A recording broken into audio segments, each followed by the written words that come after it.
human language, that whether it's the culture of the classroom, the culture of business, the cultures of communities, of different ethnicities, of different nationalities, all of our languages and cultures are a matter of listening, to be able to ask questions, to be able to receive first responses, and then follow up because of the listening and the opening. That's also how we get to folks that by the time that they're interested in becoming employed have a skill set in speaking and writing because they've been practicing this as human beings purposefully, not just for academic, but because they're human for years.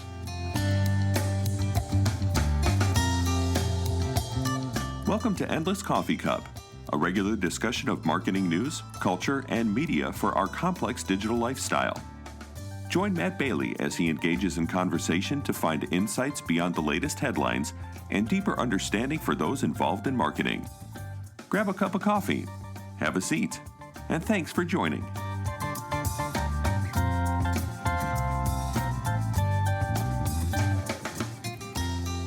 Well, hello and welcome to another edition of the Endless Coffee Cup podcast. And I have to say, I'm always excited about doing these, but today I'm another level of excited. I've got with me a great guest. We've had a number of pre-podcast conversations, and every time I keep getting new ideas. My guest today is Nora Jones. And Nora, could you tell us a little bit about yourself and your business? And why I contacted an educator and linguist to be a part of this podcast today. Well, that's great, Matt. And thank you so much for the opportunity to be here with you. I'm very excited about your podcast and excited to be part of it here in a little way. And I sure want your listeners to know that you are interviewing, in fact, an educator, not the singer. I moonlight as a young person, but I am the original Nora Jones, even the married name. Yes, I am an educator by background, although I'm an accidental one. What I am by background is a person whose father was a refugee immigrant, in this case from Eastern Europe. And his experience linguistically and educationally and culturally informed me even before I realized that it was forming me as a young person. And when I had the opportunity to go over to Croatia, which is where he came from, experience my family, experience their languages, experiences the various different cultures that I didn't even know existed, because most of us don't know we have a culture until we come across others, that transformed what I was interested in doing. Now, I was planning, because I just loved language but didn't major in any of them, I just loved them, that to take my languages and become, as I think every linguist wants to become, a person that interpreted for the United Nations. I got waylaid in that a little bit, ended up married and on a farm in South Central Virginia, which still astonishes me. But the world is a big place, Matt, and there's lots of cool things to do. So I was able to be a classroom educator, a supervisor, working in world language publishing for many years, and now I have had my Fluency Consulting LLC for many years. Now, as the sponsor for, or as the center for my podcast, It's About Language with Nora Jones, I have a chance to have on board wonderful speakers like yourself, educators, folks from all walks of life, all on the purpose of speaking about language and culture. Wonderful. I'm looking forward to it. Let's dive in. Sounds great. Well, Matt, I'm excited to talk with you. And I know that when I'm looking at your site logic, and when I see the various wonderful strategic workshops that you provide, and I especially note the fervor with which folks thank you for the clarity of your work, your ability to create words and approaches that take complexity and turn it into something more straightforward, and to do it in a humorous way. That sounds like a great background. How did you get to do that? That is a great question. I don't think I've been asked that before. So my start was in the mid-90s. I was out of university.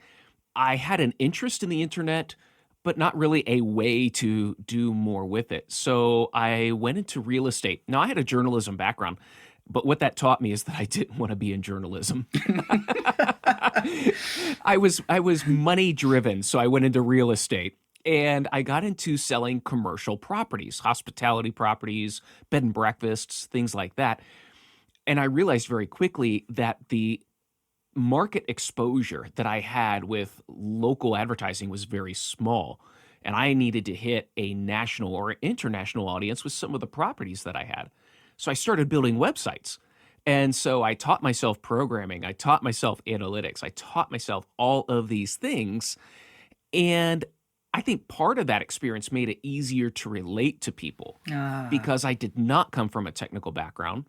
I hate math, but I love language and I love my mother said I was a born salesperson, but I think part of that is my father was a pastor and my mother was a teacher. So explaining, teaching, talking has always been a fundamental part of our family. that's fascinating. And isn't it interesting that you indeed went right to the linguistic part of it, the language part, the power there? That's great, Matt. Thank you, Nora. I where I want to start our discussion is because we talked a number of times before here, and one of the things that I think just resonated with both of us is the ability to ask questions. And I've seen a couple of examples now. There was a recent study that was done in business to business selling, and they were blaming the virtual selling because of the pandemic and people working from home that buyers weren't responsive. They saw sales go down. But yet, when they interviewed the people that the sellers were trying to sell to, it was a problem with basic sales skills. And one of the overwhelming comments was, they don't ask me what my problem is. Ah, And I see this in a lot of areas where it's almost, well, I think even Neil Postman, who I love to quote, he said that question asking is the best tool that humans have. And I feel like we have lost the ability to, number one, ask questions, and number two, the ability to ask good questions. those are two beautiful prompts. Absolutely. Please continue that question, but that was beautifully stated, that Oh, parallel. thank you. Thank you. How have you seen this? From an educator standpoint, but also from a linguistic standpoint of asking good questions. Where do you see our culture, society? Is it something we've lost or is it something we're just not teaching? Well, I think it's interesting background, Matt. Those are such wonderful questions that thank you for the questions. The questions about questions is an excellent way to start. We are in our educational system, historically, I think, having related often to the yes no type of question, the information based question, where the question is designed to come from an expert who already knows what the answer is and to evoke that same answer from a learner. That pattern, when followed for many years, makes it seem like a normal way of approaching life. But in fact, before formal education where facts were being passed on that way, most questions were asked around a storytelling environment where people asked why questions. Right. Why do we exist? Why is the sun doing that? Why does grandma totter instead of run? Any number of really excellent questions, often not so much to do with facts, although some of those were facts, but a lot having to do with what we observe about human behavior. Storytelling and the asking of why is really coming back from the point of view of training for educators and pedagogically speaking to ask more why questions. I myself saw in my own students that two things were very important. One was to ask questions that engaged them in thinking about why or things that they could not just get to a single answer. they had to answer in a way that engaged their imagination. And it was coupled, and I feel very grateful to have been part of a research initiative years ago. It was a 3-year research with our school system, in which I ate it up tremendously, because it would combine the power of asking open-ended, why-based storytelling type questions with wait time. And a lot of the people that employed wait time in the research were folks that came from subject areas that were more like social studies or English. My area was world languages, specifically teaching Spanish and French, a lot of beginning students. And I did some action research in that, providing for questions both that were for practice purposes and also for discussion purposes, combined with wait time. And when that was done, the impact on students' understanding, engagement, clarity, ability to return and to ask the question of someone else, ask another question, a better question of someone else, was tremendously improved. And then, Matt, if I might, just to have one more example of something that just really moved me. I became, by accident, if you will, by someone else's request, a representative for a publishing company. And I remember to this day the power of showing up on a campus where there was an exhausted Spanish teacher coming out from the building in which I wanted to go. And I greeted her and I told her which publishing company I was from. And she said, "I don't even want to talk to you if you're not a Spanish teacher." And I said, "Well, luckily I am a Spanish teacher." And I said, "What is it that you are looking for? What do you hope to do?" And she said, "I want grammar." And I asked her, "What do you hope to do with grammar? Why is grammar important to you?" And she said, "I want my students to communicate better." Well, now, Matt, to those of us in the world language education field, those are often considered to be two different things. Right. Because I didn't jump into answering the grammar question or the grammar need, we had a wonderful conversation, and the district ended up adopting the materials that I was showing to them for communicative purposes. So I hope I addressed a little bit of the question that you had about questioning. Yes, you did. It's very interesting because even though we are, I would say we're in different areas, but yet there's so much the same. There was a discussion on LinkedIn last week about a fictional yet pervasive situation where a manager asks for data and they receive the data, and then they ask for more data and the analyst gives them more data. And very similar, what do you want? Well, I want data. But then why do you want that? What is it? I love how you phrase that. What are you hoping to achieve? What is it that you want? And if the manager would just share, this is the problem I have, or this is what I'm trying to solve, the analyst would be able to not only, just stop regurgitating data, but either direct or find specifically what will answer that question. Because, and one thing I've learned in the data field, it's rarely in one place. One chart will not answer your question. If it's a good question, it's going to take a lot of identifying where the answer is, and let's go find it and bring it together. But there, especially in this business area, efficiency seems to take over. And I've made this joke numerous times in my training, and it's funny because sometimes I'll talk about a situation and I'll bring it up, and then all of a sudden I see people nodding. And when they're like, yes, I know exactly what you're talking about. And one situation in particular is an agency comes in to share what they've done, and the representatives are getting the report, and the agency is going through a 50-slide deck of charts and tables and graphs. And I pose the question, how many of you just sit there and shake your head even though you don't know what they're talking about? And then at the end of the meeting, nobody asks a question.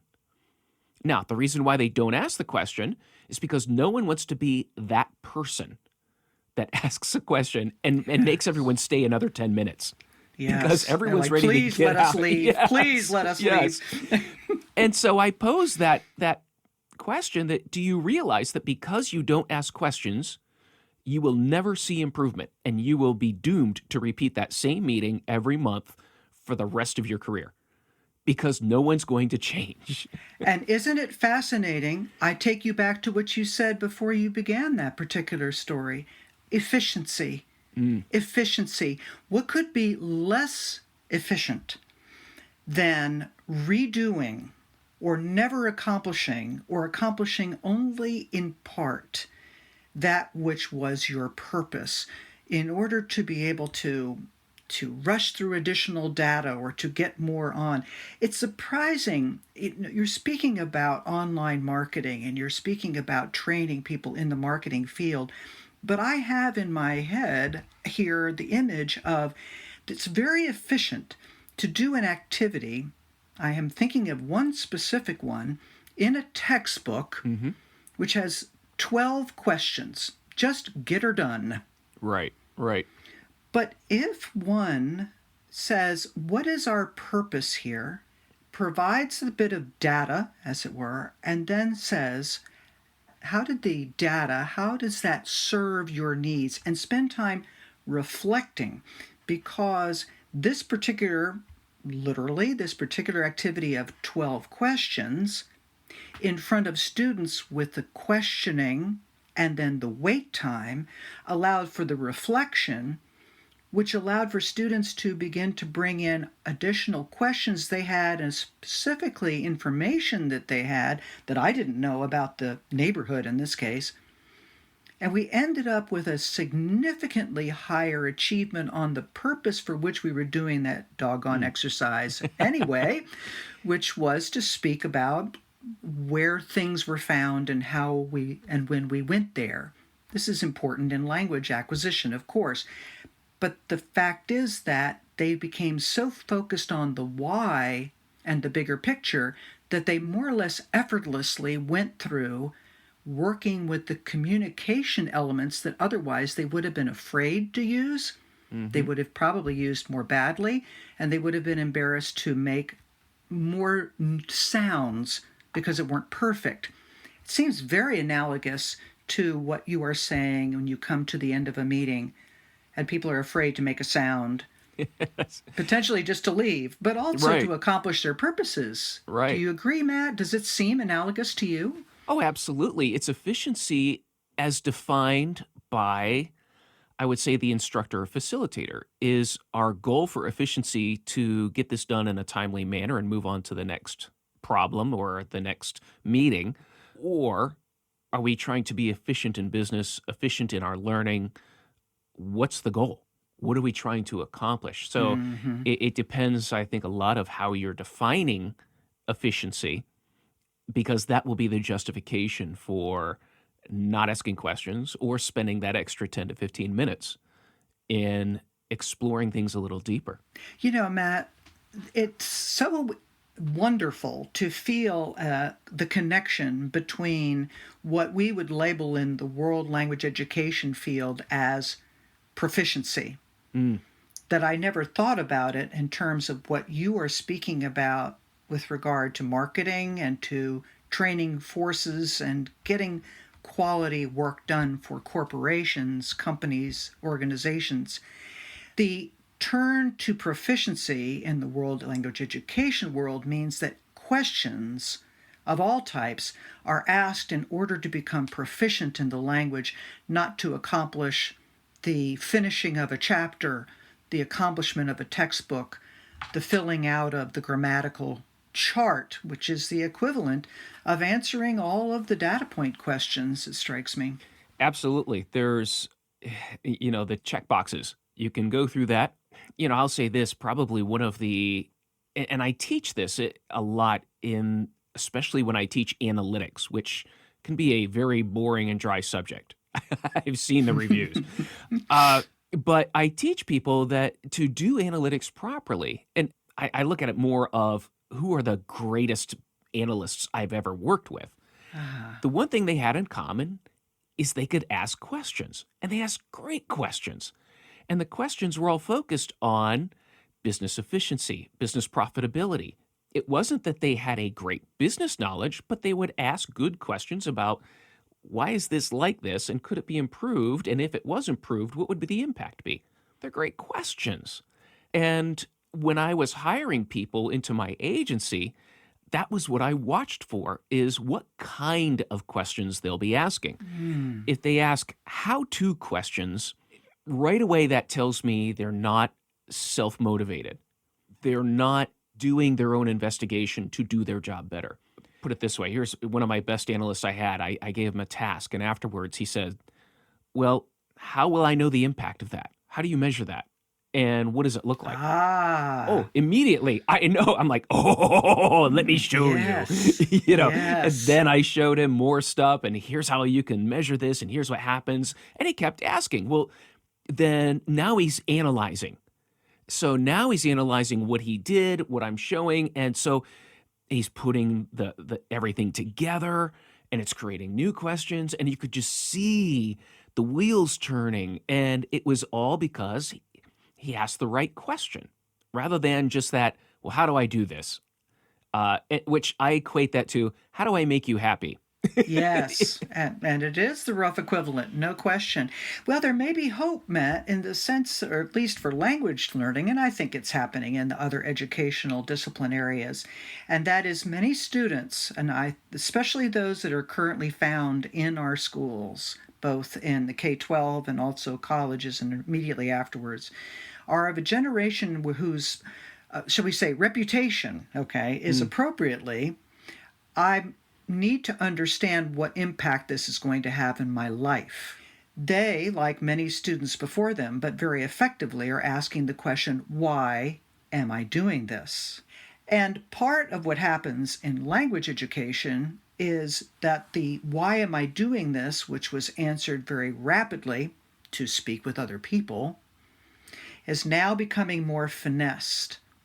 And because of the proficiency being developed with regard to a definition, examples, ways of working towards the achievement of various proficiency levels, now students are not only told why, but also given evidence directly in front of them so that they get feedback for what they're doing and see scaffolded, as you have spoken about with your work, scaffolded direction in which they can move to accomplish the objective of being able to communicate clearly with someone. Not conjugate, that's a tool, but that's not the purpose, but to interact with people that are in target language communities locally or around the world.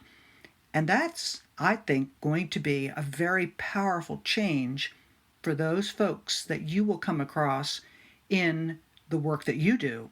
Absolutely. And it's funny because I use language when I teach. I'm trying to think of the Tell best me way to about put that it. language here, Matt. Tell Well, me about it. yeah, when I teach about knowing a target audience, for example, and who are you trying to reach? And I do a lot of work in search engine optimization, which, by the way, you might be interested to know, 2020 search phrases starting with the word why increased dramatically. Wow. People typing in why and then the phrase into Google. Well, good for them. Existential angst. Should we say existential angst in 2020? Right. Is that what we were doing, Matt? I think that was a lot of it. A lot of it, and people had time to sit around and think, too. Yes. Lots of time sometimes. Right. So I position this as when I evaluate what people type into Google, it helps me understand not only what they want, but how they describe it. And I derive intent from that. When I know what they intend or what they're describing, now from a business standpoint or from a marketing standpoint, I have to change my language. I can't position my product.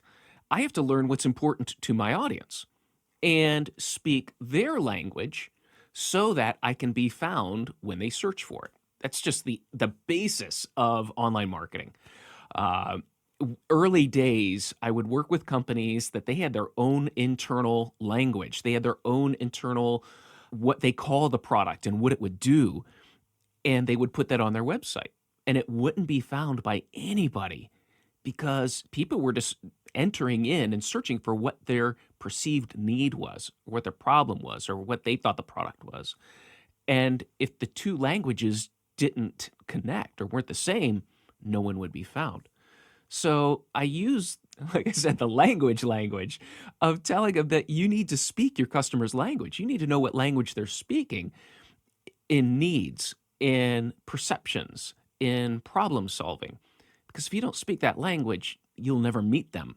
You're going to be off on the side, just shouting into the distance your own language, and no one's going to hear you. So I use that language a lot in my training. How do you have people ask about, prompt to find the language of those that you are trying to reach so that you can have a true conversation and not just two monologues? It, I like to start with search data to see what people are searching for, what problems are they trying to solve, what distinguishing factors or intent that they are using. But then from there, organize by intent, organize by buying cycle, try and identify some themes to the words people use. The next stage is taking that and then going and interviewing customers, previous customers, or not even people who are customers, and get their perceptions. Basically clarify my assumptions that I've made in that research. And so now I want your opinions. I want your attitudes. Is my perception correct when I say this? Do you agree with that? And so I'm reinforcing my research directly to get more of that emotional level response. I take that data back and now I refine it again, group it, analyze it, break it down. So it's that mixture of quantitative, qualitative analysis, and it's a constant going back and forth. I'm deriving this information. Now I want to double check it. And when I double check it, I do tend to learn more things. So in that way, I'm getting closer to customers. I was working with one company, and during lunchtime, we went to the mall across the street. Prior to that, I made them develop questionnaires. And then I said, okay, we're going across, we're going to stop people in the mall, and you're going to ask them your questions. The looks of horror on their faces. And because I think that's probably the number one problem in marketing today is that people are not going directly to the customer to ask them questions. They're relying on external data, third-party data, research data, but rarely are they talking with the end customer to get a true sense of their value. It's a lot safer to play in your head in the sandbox than it is to get out there and start walking the roads and talking to those who are truly engaged in the direction you're planning on going.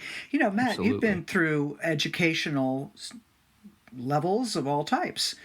How do you see what you have learned as applying back into education? Of course, I'm talking to you as a language educator, so that would be my very first interest, if I might. But just in general, the principles that you have learned, what do you see, what can you imagine in an educational setting that could be applied? Wow, so much of it can be applied. From hiring, from teaching adults to what I would love to see in education. I mean, I think it's easy as a previous employer to say, I want students who can express themselves better through writing and through speaking. Those are two skills that when I talk to other employers, other agencies, it's very difficult to find anymore.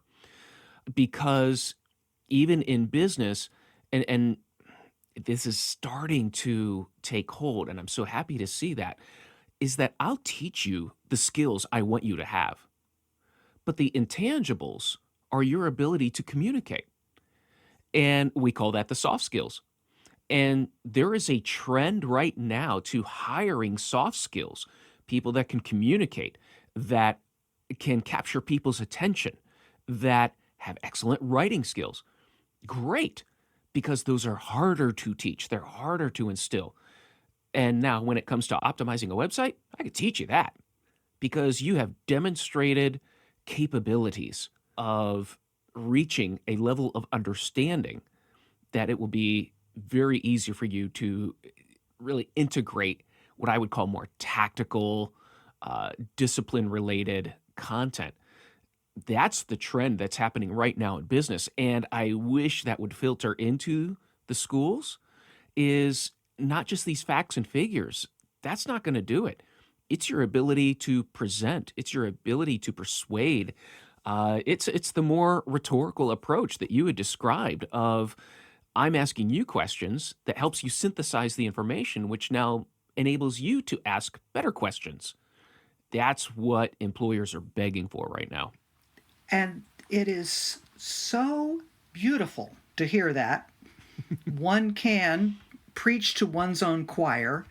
Having you come in and say that so succinctly and beautifully, I'm planning on posting you everywhere I can, because to say to my students, as I did for years, it is the communication, but sometimes, of course, students and their parents and administrators, historically speaking, I think it's less so now, are afraid to believe that, are afraid to invest in that. And one of the things, along with world language education that I did for years that I've enjoyed thoroughly, is there are, as you know, verbal sports, if you will, including forensics, which despite its other use of the name of a really kind of icky medical stuff, no, not icky, it's wonderful, is the spoken arts. And in particular, I would coach extemporaneous speaking. It was powerful to bring in students who were scared to death to say something and provide them over an academic year and beyond, obviously, because one can do this for multiple years, the opportunity to take a concept and to begin to speak about it, to make some sense, to organize thoughts, to speak clearly, to choose the right word. That, and then a program that, frankly, I have to look again to see where it is. Perhaps you've heard of it, Matt, but I would certainly encourage anyone that is interested in this kind of experience for youth and collegians even, because it's all part of it, is Odyssey of the Mind.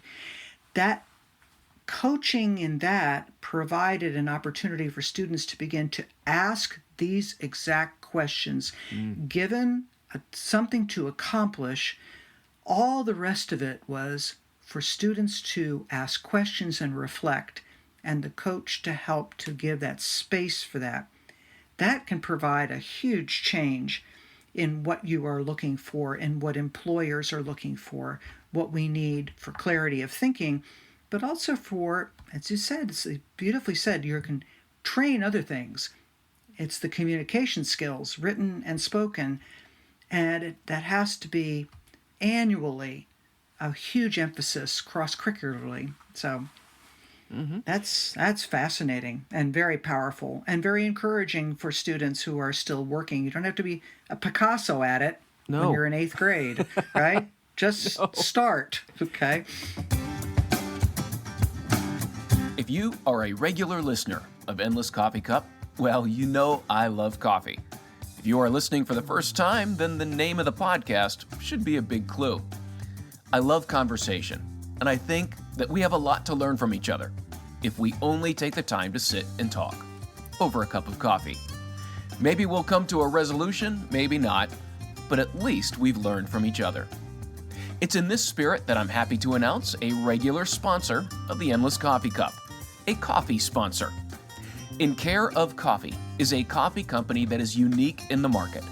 They are directly tied to the communities that produce coffee and ensure that the proceeds go to the coffee farmers, the local producers, and their communities. There are no middlemen or markups. The proceeds from the sales go directly to the communities that work so hard to bring us the enjoyment of a great cup of coffee. Go to incareofcoffee.com, follow the link in the notes, and use the code ENDLESS to get 10% off your order. Again, that's the discount code ENDLESS to get 10% off your order. I'm enjoying the whole bean Wewe Tenango coffee today. Please support our sponsor and know that your support goes directly to the farmers, producers, and communities that help power us here at the Endless Coffee Cup Podcast. Well, Noah, let me ask you, how do you instill curiosity? And curiosity that can find its form in a question.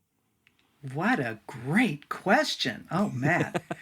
I think one instills curiosity by first showing sincere interest in the individual as they are in front of you. Not what you expect them to be, not what you'd like them to be, not what they're supposed to be by the end of the school year or by the end of this marketing year, but we stand in front of someone and say, by our actions, I am very interested in you and your story. What already excites you? Because if you can, in my opinion, tap into the humanity, help the person understand that they are worthy, they are valued. If you listen to them and they are able to start being vulnerable in front of you, because they will if you demonstrate acceptance, then that vulnerability will begin to lead inexorably to what still remains untapped in their lives that they care about. And then they'll begin to ask the questions that they need to ask. Then they'll begin to have curiosity because they feel safe. We have to feel safe and valued first before we can get there. I have in my workshops a modified Maslow scale. I say I'm a bear of very little brain. I can only do 3 things at a time. Survival first, then belonging, and only then competence. And I believe curiosity comes at the level of competence because we can trust that our curiosity might be satisfied. Until we know we're safe, until we feel a connection and feel that we can trust, I don't think we get there. Why would we? That answers a lot of questions, and it reinforces a lot of what I've seen. Because one of the benefits of what I do is I'm able to go to so many different companies. I think throughout, in a non-COVID year, I'm probably in about 30 to 40 companies. During COVID, now I'm doing virtual training. And it's very interesting because someone will ask me how a training went. My answer now has morphed because I can tell the culture of the company by how the training goes.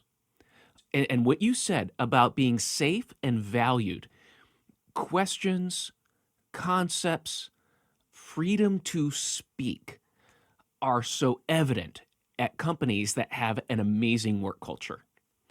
When there is a negative work culture, there are barely any questions. People are afraid to ask questions, and you can see people start to ask something, but then stop, rephrase, and go safe. They're not going to put themselves out there. They're afraid of looking incompetent. And the culture of the company can absolutely squash someone's ability to ask questions, or it can enable them to flourish with that. I love how you said that if they feel safe and valued, then curiosity is there. Without that, there's fear and, almost in some cases, a fear of reprisal. It's just so evident, especially when I'm there on site and I can watch what's happening. It's a little less in Zoom, but I can still pick it up. Yes, I'm sure you pick it up very well with your skill set.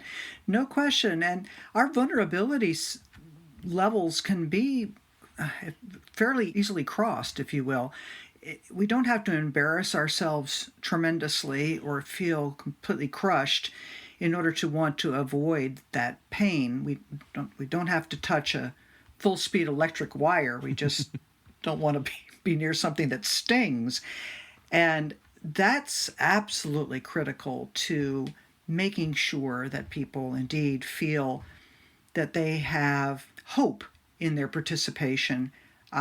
You, with your background, will almost certainly know who it is that said this quote, if I've got it anywhere near to its original, but you should be very wary when your best people in your company fall silent. That is, yeah, that's powerful. And yeah, unfortunately, it's something that I have seen a lot of times. We used to call this the hippo, the highest income producing person's opinion. That and that squashes I like that. all conversation. Isn't that true? Yes, I think many of the listeners will be able to imagine something right now. Yes, I think that's a very nice image you just provided, Matt. Yep, that's what it comes down to. So that is so key. I would not have put curiosity in that organized response that you gave, but it makes so much sense. Because in order to be curious, you have to have that safety, that ability, the I would say almost the permission to be curious. Absolutely. So the next step would be formulating a question. So I have the curiosity. How do I formulate a good question? Oh my goodness. Boy, you have put such pressure on me. I love it. Well, I do think that we together have reiterated some of the things that we would avoid. For example, a kind of a question where there can only be a factual answer. Those have their place. But formulating a good question provides an option for the why and the imagine start. I think a good question does not necessarily come out in the question format right away. Imagine that you are an indigenous person who is seeing a ship come over the waters, a ship like you've never seen before, and you can see that there are figures on board this ship. When these figures land on your shore, how will you respond and why? What do you already know of responses that have happened in history? You can see I'm going to be a social studies teacher here for just a second. In what ways do you find these to reflect what you can imagine happening in your life? What are some of the ways in which these actions, this landing on your shores, has happened in your life? What were your reactions? How do they relate to others?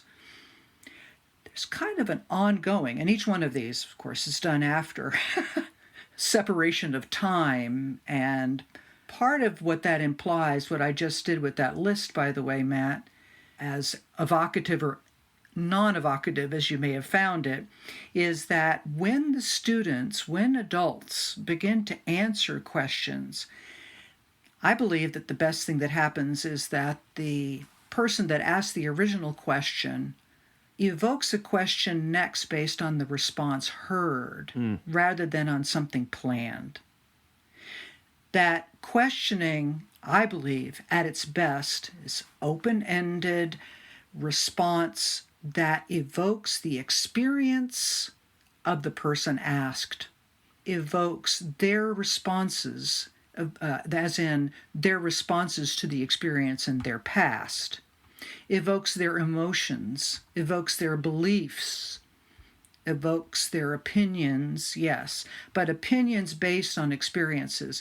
And that when they begin to answer, then I feel that the strongest questions come then, not from an array, pre-planned, sort of like I just did, but from then that dialogue that happens. And this can happen in a classroom because some of the most effective questioners, especially when trained, and they usually are trained this way more by their emotions than by us as instructors, the others that are in the classroom, the others that are in the meeting, when given permission to think of open-ended questions, will be the best questioners for follow-up, because they'll be listening then, not just with my response, but with their responses, with their histories, and they'll continue to ask questions. And then, frankly, whether you, Matt, as a leader, or I, as a teacher, whatever our roles might be, that we are able to help to train those questions. So if a person says,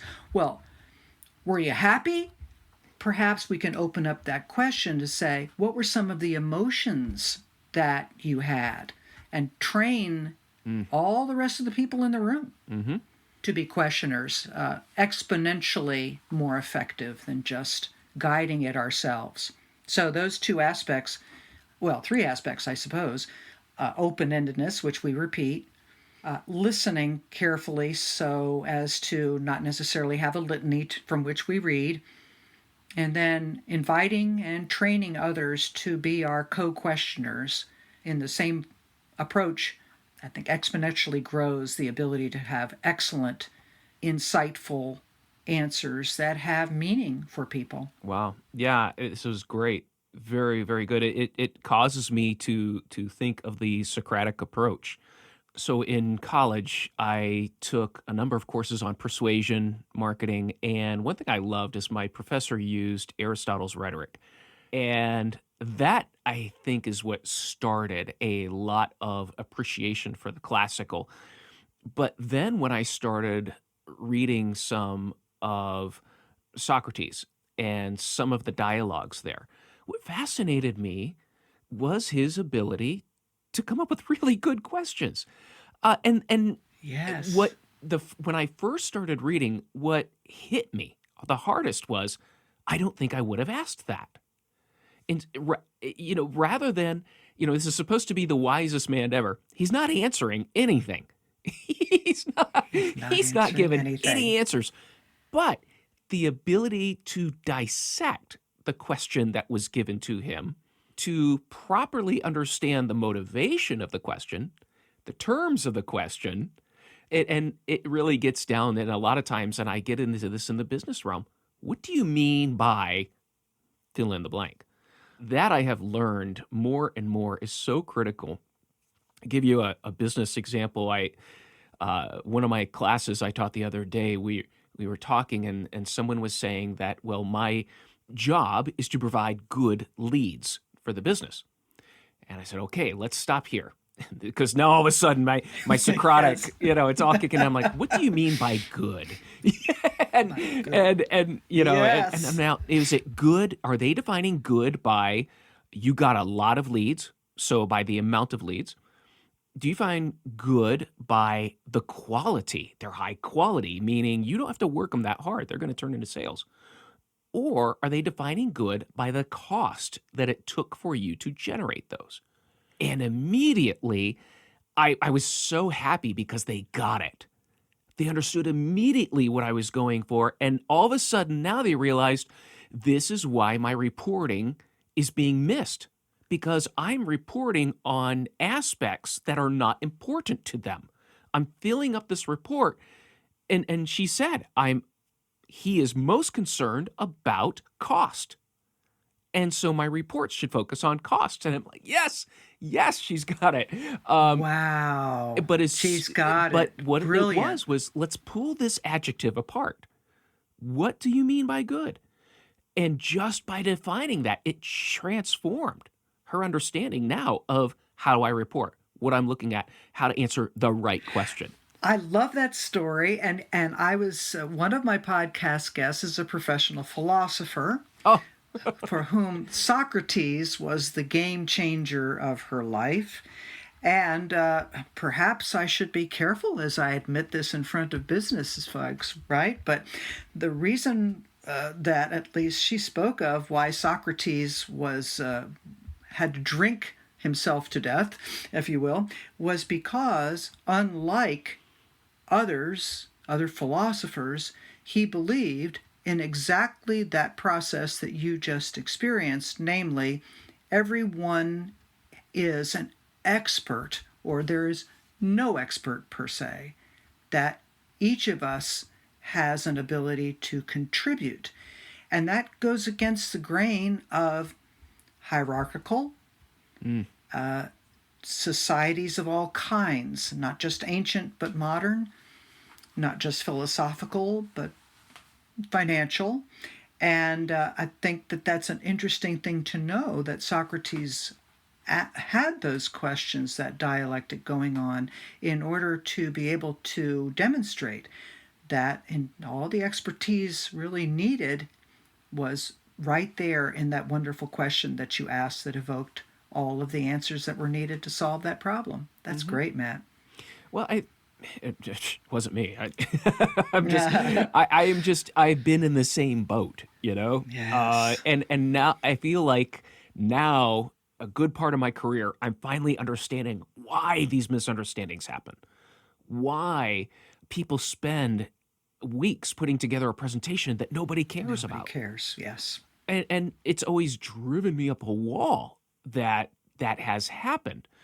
And now I feel like I'm just starting to figure this out, that because I didn't ask the right question, I'm not delivering the right information. And because my stakeholder or my manager isn't clearly defining what is it you're looking for, what problem you're trying to solve. But what I've seen just over the past decades is just this lack of good questions, or a lack of questions at all.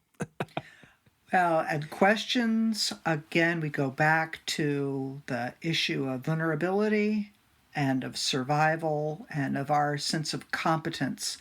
And it will be interesting to see, with the emotional, psychological effects of the pandemic, with some of the ways that people have both connected but also been separated up over this time, will our sense of vulnerability be expanded, that we recognize that everybody has been in the midst of vulnerability, and so we'll ask each other questions, we will listen to each other's answers, we will follow each other down our paths and see where they head for a while and see if we want to walk down them and help each other along the way?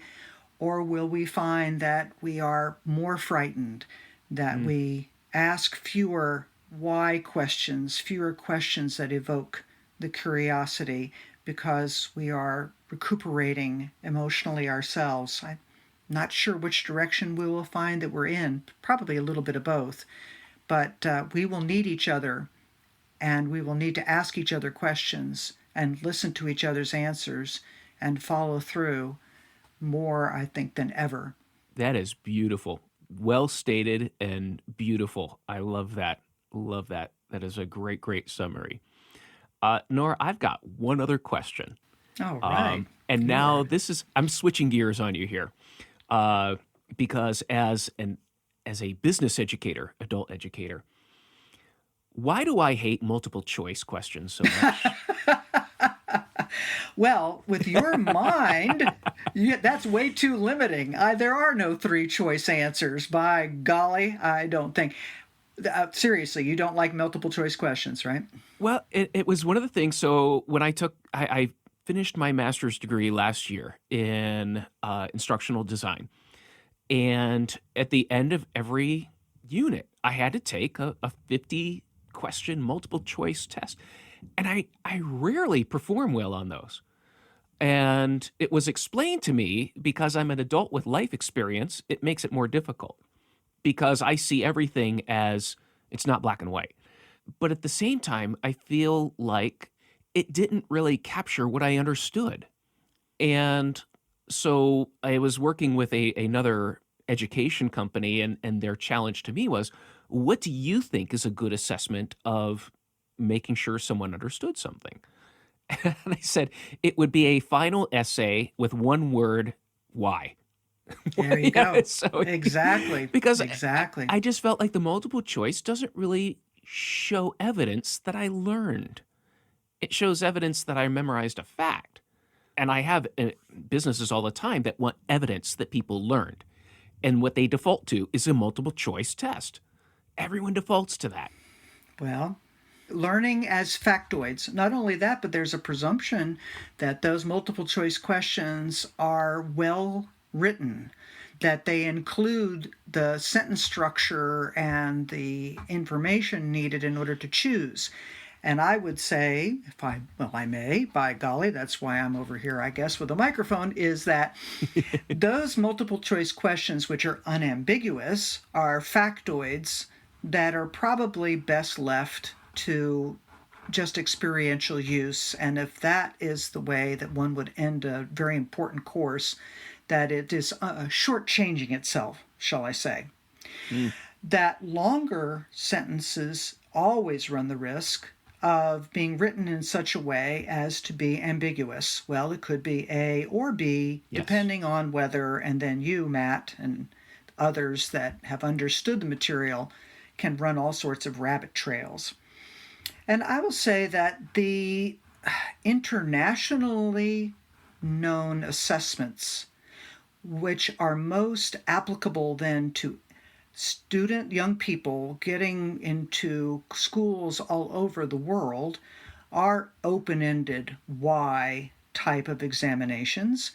And those that are not designed for the broadest use make more use of multiple choice, and we'll let that just float in the air for a while. And then I will mention what I consider to be the finest examination I ever had, which was for my master's degree, which is in linguistics, basically. And I loved my professor, who was a jolly, wonderful man, so lively. We all just enjoyed everything because he was all about the class all around. And for the exam, he called me in separately. And when I came into his room, his office, he was sitting behind his desk, which was quite large, no papers, sitting, looking at me. Please sit down. I sat down, and he said, "Why am I giving you an examination like this?" And he didn't hand me anything. He asked me to sit down. Oh, wow. And I said, "Well, you have divided yourself from me, and you are using more still." And I went into the metalinguistic and linguistic aspects of what he was doing. And as I talked, he got happier and happier and happier. My exam was to apply the aspects of understanding what linguistic and metalinguistic behaviors look like. It was fascinating, and I'm sure hardly ever repeated in education, but it was great, and it certainly inspired me to provide examinations that were open-ended to my students, visually based, experiential. And so I'm going to concur. Your multiple choice, not phobia, because you handle it, but your distaste for multiple choice is, I think, well placed. There are times for everything, but overuse of multiple choice, I think, is perfectly possible, and certainly from the point of view of getting down to the kinds of things we love to do as adults, not as rich as it could be, shall we say. Oh, that's wonderful. Wonderful, because, like you said, defending what you knew in front of your professor, I think not only did it inspire and excite you, I mean, you remember that. That is a full-on demonstration of what you've learned, and being able to do that one-on-one. I mean, to me, that reinforced the power of personalization, of small group instruction, of that there needs to be that mentor, that teacher is a coach, not it kind of reinforces what I have always thought about, especially online education, is there is a place for the MOOC. There is a place for at scale. But when you want to truly show or demonstrate expertise, you can't do that at scale. I really don't see how you can do that. So while there's a lot of online opportunities in that realm, where are you going to get that feedback? Where are you going to get that, not only the ability to demonstrate, but the feedback and the coaching that only someone who's watched you develop can provide. Absolutely right. And I appreciate that you use the word coach, because if we could, in fact, consider teaching to be mostly coaching, that would be healthier. I Right. also come back to what you were expressing about the nature of curiosity and the nature of learning here in this. That professor was actually the third, if you will, in a line of professors, because I had a religion professor that I respected tremendously. He had a type of an examination that was like fill in the blank. I don't know if he actually used any multiple choice, mind you. He wasn't that kind of professor. But still, more, shall we say, discrete points, informational. Mm. And he called me to his office and invited me to not take that exam, but to take one that was based on an open ended single question. Mm. As a person who grew up in an education system where I indeed wanted to perform and perform well, called a person that was always trying to get an A, I turned him down. And the look in his eye, I never forgot. I took his regular exam, but I probably learned more about myself that day by taking that regular Mm. exam and then going and thinking about what he had asked me to do that I turned him down about. There was a vocabulary word that he used that I felt a little weak on, and it made me panic. I spent time studying that word, not because I was going to see him again, not because he was going to ask me that question ever again, but because I was mortified that there was an opportunity for me to have reached out and tried something with a coach, and I turned him down. So when I think about in our classrooms, in your work, that if a person is not yet ready, that we nevertheless, through our coaching, through the opportunities that we provide, may not be in front of us, the next person down the road might inherit this person that has been in front of us and has recognized that there was a freedom that was offered there through an open ended question, through an engagement with curiosity, through a real entry into what you're talking about, Matt, what you're solving, what the businesses need, or my education need, that there may be somebody in that room that failed to act in front of you, but by watching you and learning from you and seeing your coaching and your patience and your ongoing vulnerability yourself, is ready for the next time that it comes up. Mm. The seed is planted. I believe in that 100%. It reminds me that that was actually I think a major point in, I'm trying to think, it was a book called Reclaiming Conversations. Hmm. And I am trying to think, she is a professor at MIT. It's escaping me right now.